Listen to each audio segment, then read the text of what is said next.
Hello friends, இன்னைக்கு சேனலில் எள்ளு உருண்டை செய்யலாம். அது எப்படி செய்யறதுன்னு பார்க்கலாம். வாங்க வீடியோக்குள்ளே போகலாம்.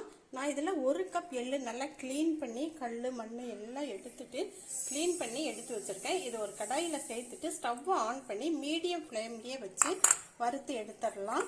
நான் ஏற்கனவே எள்ளில் கேழ்வரகு மாவில் ரொட்டி செஞ்சு எள்ளு உருண்டை செஞ்சு போட்டிருக்கேன் வீடியோ. இதுவும் நல்லா இருக்கும். இது ஒரு விதமான டேஸ்ட்ல இருக்கும், அது ஒரு விதமான டேஸ்ட்ல இருக்கும். இப்போ இதையே நம்ம வறுத்து எடுத்துடலாம்.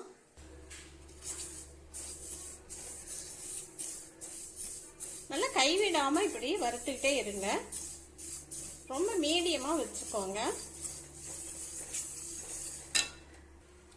எள்ளு நல்லா வெடிக்கும். வறுபட்டுருச்சு, நல்ல ஒரு வறுத்த வாசனையும் வரும். பாருங்க வெடிக்குது.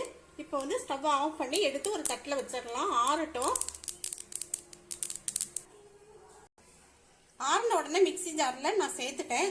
1/4 கப் நாட்டு சர்க்கரை எடுத்துக்கிட்டேன். நாட்டு சர்க்கரை இல்லைன்னா நீங்கள் ஒயிட் சுகரும் எடுத்துக்கலாம்.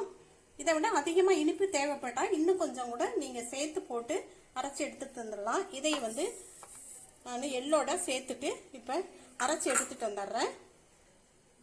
அரைச்சாச்சு. இதை ஒரு பாத்திரத்தில் சேர்த்துடலாம்.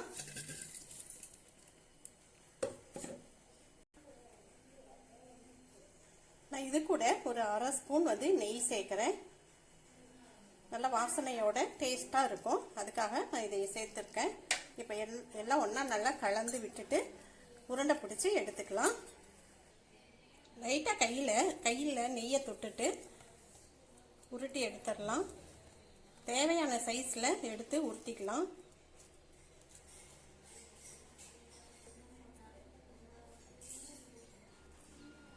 இதில் ஏலக்காய் நான் எதுவும் இதில் சேர்க்கல. அந்த வாசனையெல்லாம் போட்டால் எள்ளுனுடைய வாசம் கொஞ்சம் கம்மியாகும், அதனால் நான் வந்து சேர்க்கலை. உங்களுக்கு விருப்பப்பட்டீங்கன்னா நீங்கள் சேர்த்துக்கோங்க.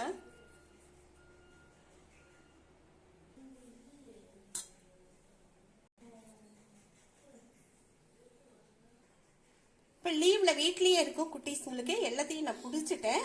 இந்த குழந்தைங்களுக்கு போண்டா பஜ்ஜி இது மாதிரி இல்லாமல் இந்த சத்தான எள்ளு உருண்டையை நீங்கள் செஞ்சு கொடுங்க. நான் சும்மா ஒரு பார்வைக்காக நான் இப்படி வைக்கிறேன் முந்திரியை.